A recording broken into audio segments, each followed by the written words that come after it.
శ్రీ గురుభ్యో నమ.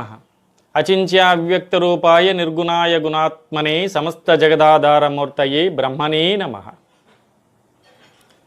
మౌఢ్యం యందు బావి, కొలను, చెరువు త్రవ్వుట, యాగము, గమనము, క్షురకర్మ, దేవతా ప్రతిష్ఠ, వివాహ ఉపనయనములు, విద్యారంభము, నూతన గృహారంభము, కర్ణవేద, మహాదానములు, వనములు స్థాపించుట, నూతన మంత్రానుష్ఠానము చేయుట, పట్టాభిషేకములు మొదలైన సమస్త కార్యములు వర్జింపవలెను.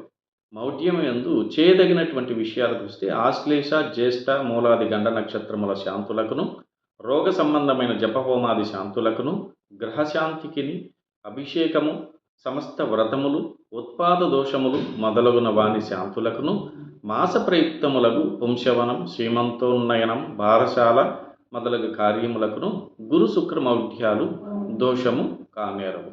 కాబట్టి ఈ కొన్ని కార్యక్రమములు విడిచిపెట్టాలి, కొన్ని కార్యక్రమాలు చేసుకోవాలి.